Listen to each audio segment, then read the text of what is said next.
นเงินแต่งแม่น้องแดงเห็นใจแน่นะไอจะขอเวลาไปสอกหา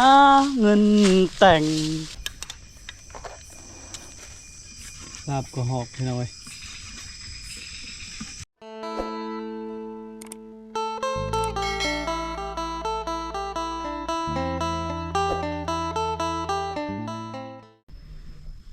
สบายดีตอนแรงๆพ่อแม่พี่น้องตอนนี้ฮอดป่าฮอดดงแล้วครั้งแรกของเดือนได้เข้าป่าพี่น้องเว้ยเนื่องจากอากาศมันร้อนปั่นป่วนอยู่ป่านี่ก็ร้อนอยู่บ้านนี่แห้งเต็กพี่น้องเว้ยมื้อนี้มาผ่อนคลายอยู่ป่าก่อนหากินข้าวกินน้ำกินมุกหน่อไม้บัดแล้วสิขึ้นป่ามาไผบ่กินข้าวเที่ยงมาเด้อ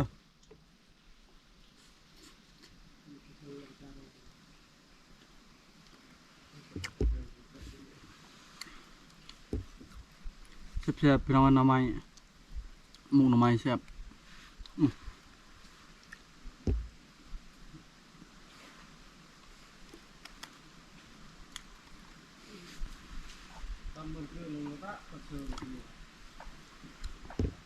ข้าวปลา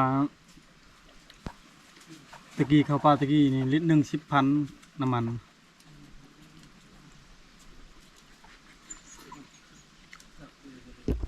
ชื่อบ่ฮอดแชนทางไปกลับก็คุ้มค่าแล้วชั่วโมงนี้ข้าวปลานี่3-4 ลิตร5 ลิตรใส่น้ำมัน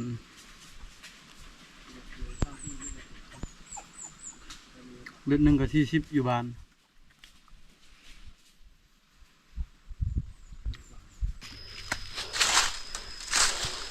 เมื่อยพี่น้องเอ้ยยังมาหอดครึ่งทางเมื่อยแล้วเดินเถื่อได้เข้าป่าเมื่อยช่องมานะเครื่องนักปุ๊กระเป๋า10 กว่าโลตกอยู่20 โลน้ำบอกน้ำหวานกระพอกกระเพแป้งนอกแป้งนัวเกลือทุกสิ่งทุกอย่างถ้วยพี่น้องเอ้ยหมอเยี่ยมเครื่องถ้าว่าเราอยู่ได้กับประมาณ4 มื้อ4 คืนนั่นแหละทุกคนข้าวสารพวกเครื่องเข้าป่าเต็มเลย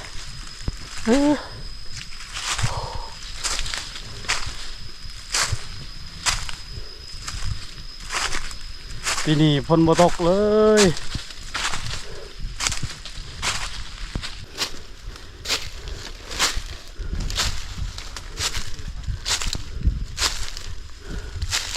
เป็นไงในพานในพานเฮาในพานลามูจักสิมาหรือบ่แลนฝนบ่ตกบ่นะเบิ่งใบใหม่นี่เหยียบได้บ่พังดีพี่น้องเอ้ยจุนี้มีแต่แกมจอยๆเบิดได้เมียใหม่เลยบ่พังให้ไปรับบ่ไกลเข้มเลยพักผ่อนประมาณ30 นาทีพี่น้อยแล้วก็ย่างต่อขึ้นภูตลอดเลยไปประมาณกิโลไปเพื่อจะขึ้นหอดบนที่พักแล้วก็ไปเลาะบนใบหมูปลากับพานใหม่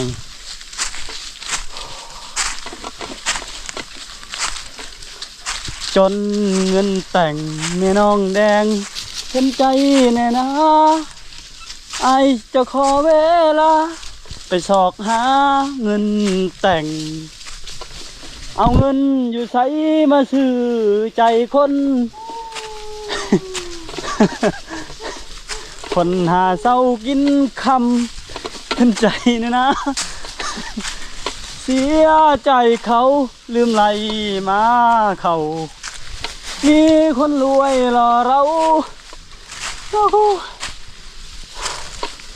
บางคนคายขึ้นภูไปแล้วไหมชีวิตมักบ่คือกันเฮามักอยู่กับธรรมชาติบ่ได้เสียเงินเสียคำได้หยังก็กินบ่ได้ก็ย่า บ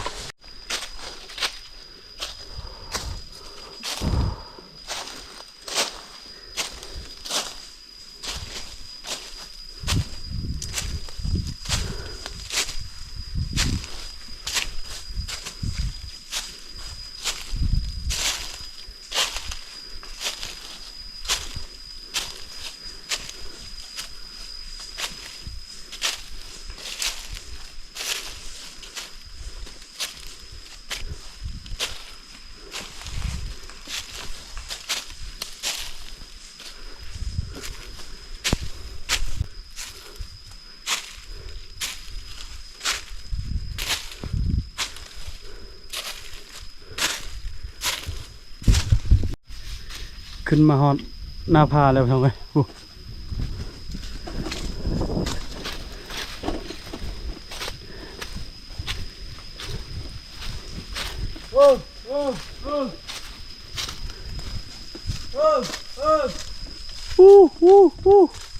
เอาลงมา4 โตวสิได้น้องมาเฮา2 โตว3 โตวไปได้เอาแต่มาน้องมา3 โตวเอามาแต่3 โตวมาในผ่านเก่งเลยน้องมา3 โตวไปก่อนแล้วโอ้พี่น้องเว้ยเขาปีรอบรายเดือนฮากามาเมื่อนี้พี่น้องเอ้ย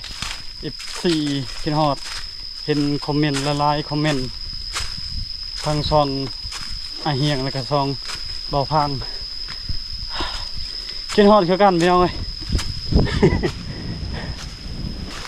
แต่ว่าสิได้มันยากเรื่องเงินเรื่องคำนั่นแหละยอดวิวกับบ่ได้บ่ขึ้นพอดีมาปลาแต่ละเทือต้องใช้จ่ายค่าน้ำมันมันแพง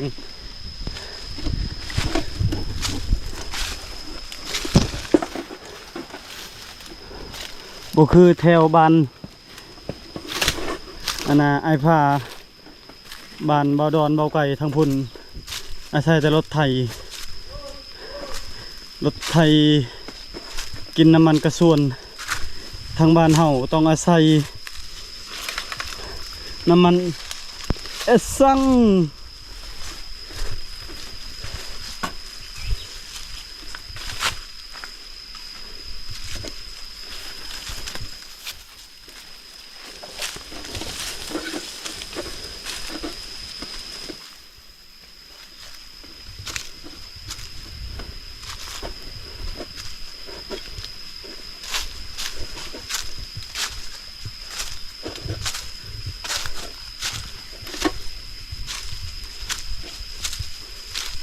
มาฮอดบอนนอนเลยพี่น้องเอ้ยเดี๋ยวสิหา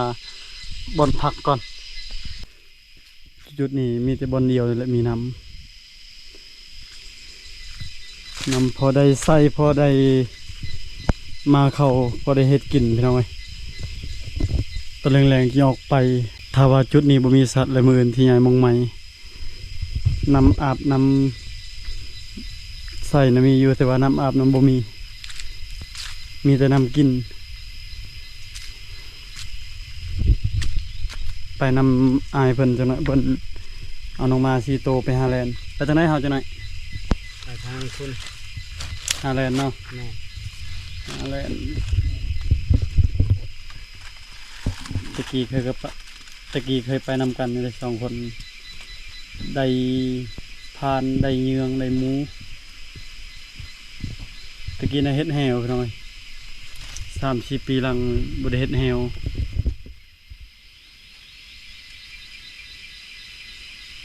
กินข้าวบ่เรียนหน่อไม้ยังหน่อไม้อยู่ป่าใครนึงเย็นสิได้ฝนบ่ตกดนแล้วฝนตก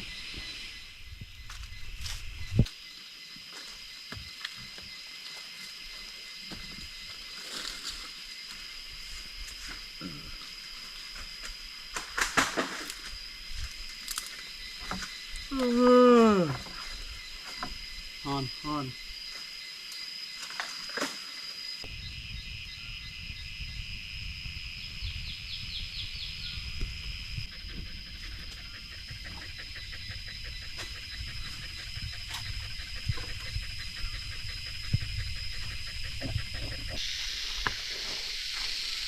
ตอนนี้ทีมงานเฮาไปก่อนแล้วพี่น้องเอ้ยส่วนในพัน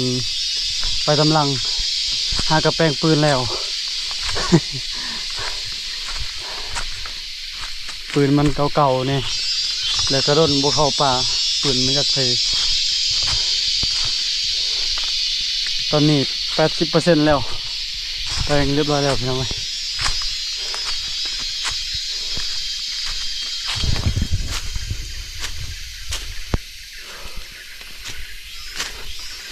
2 คนเอาไปหาแลนด์2 คนไปรับต้นแรง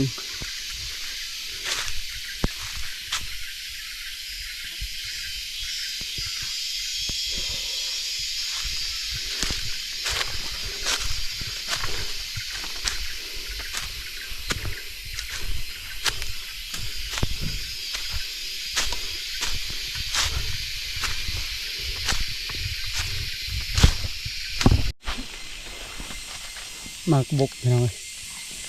ซ้ำนี่หมูปลาฟานมากขนาดปีกายก็เป็นปีกายมันเห็นแต่ห้อยขึ้นไปรัดบ่ทันมันใกล้ไปหน่อยบางมือเฮาก็มาหอดบางมือไปบ่หอดซ้ำอยู่บ้านมันใหญ่กว่านี้อยู่นี่ยังน้อยพี่น้องนี่เดี๋ยวในพานเสาะไปทางนี้แหละ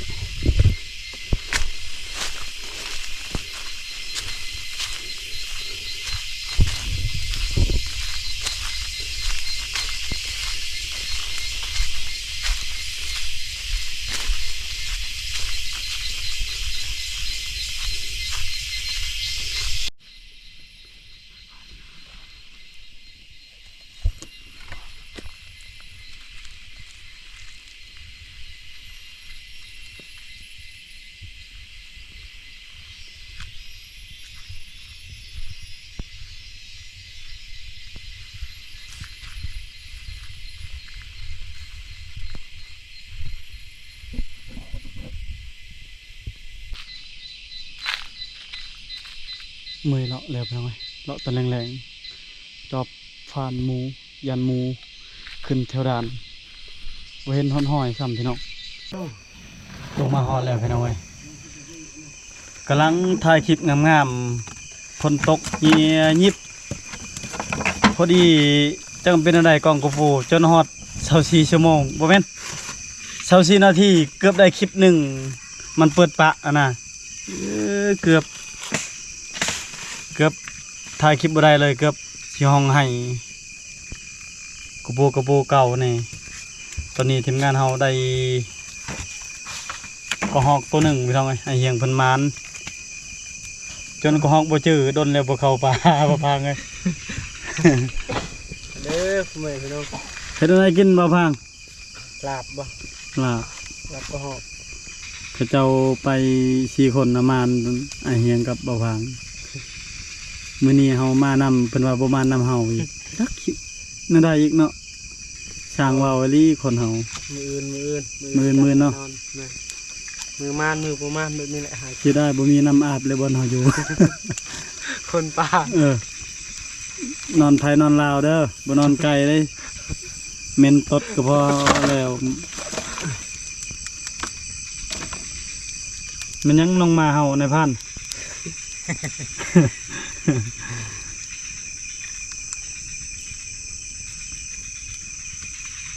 แต่เมื่อยไปเราไปชื่อได้บ่ได้ชัดใหญ่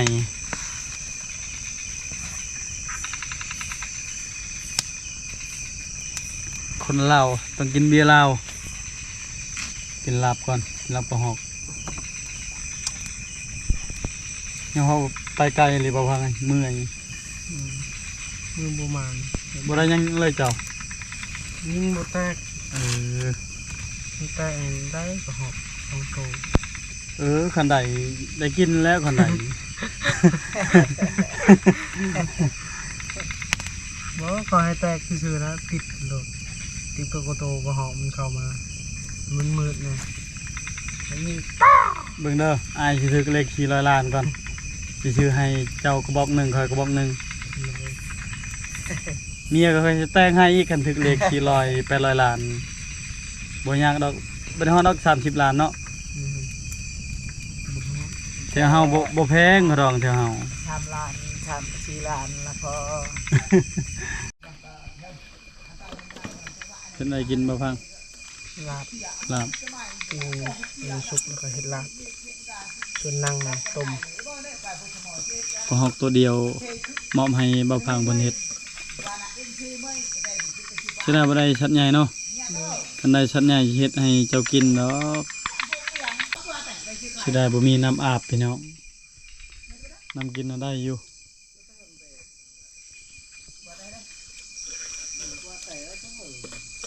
กินลับหอกพี่น้องเดือนปลายไปกินหอก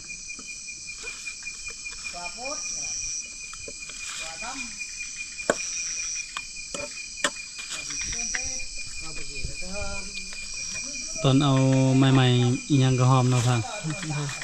บ่พังกับไอ้เฮียงเริ่มจอยแล้ว สู้เวียดตลอดเลือกลายเลยเริ่มแบบ เอาเมียหนู เธอทำงานตึกสูง บ่เคยทักเลยเสียงามมันต้นกะเกียม เธอคนสวยทำงานตึกสูง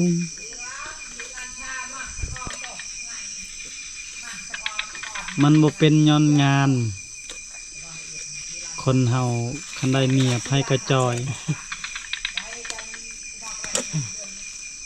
เรียบร้อยนะ ตอนนี้นะแพงเมียบัดใดลูกนะแพงลูกเนาะ นี่ โอ้อายตอนเอาใหม่ๆผู้บ่าวยิ้มใส่เมียก็บ่ให้ยิ้มใส่แล้ว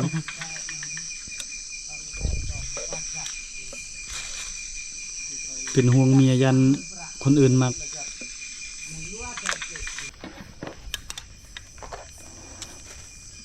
ลาบก็หอกพี่น้อยเติมเทื่อได้กิน ที่มือคนบ้านำไฟดับ ใช่แล้วมื้อนี้เอ้ยไผบ่ได้มานำ บ่มานำเลย บ่ได้มานำ ทางจอบ บ่ได้อาบน้ำบ่ได้ล้างมือบ่ได้กินน้ำแล้วเบา บ่ประดับแต่วันนี้แล้วนี่ bà thì chân co cái đợi cọc đi đây cọc từng vùng bà khi tận liệt đợi quảng thì một เอาให้ได้ชัดใหญ่ก่อนสิชูฝีมือ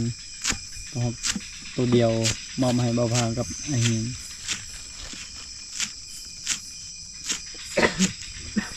กินลาบก็หอบผักลาบเรียบร้อยแล้วพี่น้องเอ้ย mà này สมใจกับเมื่อยๆมาเด้อพ่อแม่พี่น้องกินข้าวนำกัน มาเด้อกินข้าวนำกัน mìnhกินคัน กินข้าวตอนแรง เอาเด้อลูกโดด ๆแบบนี้แหละตามวิธีชีวิตบ่พังอยากได้เงินก็เข้าทำอีก พุ่นไปหาคุดอนนากระปู ใครได้บ่ตายเนาะแถวนะ เมืองลองแจง เมืองลองแจงแข่งอุดมไซยังอีก2คนก็บ่ได้พอซ้ำ ข้างไทยสมบูรณ์ ที่นี่เกือบลงปลาเลย จะได้ลายนี้โดดเองได้ยังไงเงินกินทาน ลาบก็หอกพี่น้องเอ้ยกินหมื่นคอยได้ชัดใหญ่อีก อื่นประมาณอีก แมนกินข้าวนำกันเด้อพ่อแม่พี่น้อง มันให้ก่อนให้ใช้ยังมันหนึ่งเดียครับหักเลยว่างกายว่าง ให้ผ่านบนไปหาตัวฮอนหา ทันเถอะ เห็นเม่น ใหม่ว่าเฮ้ยไม่ทานจริงว่าละกูว่าปอดดูกลางไอ้ลีว่าไอ้ลี คนนั้นกินข้าวก่อนพี่น้องเอ้ย จ่ายยัดจะเบา สำหรับวิดีโอนี้ขอจบไว้ชมีก่อนอื่นขอบใจทุกคนพ่อแม่พี่น้องทุกคนขอเวลากินข้าวก่อนเดี๋ยวกินข้าวอิ่มจะออกไปการไปพอกันวิดีโอหน้าบาย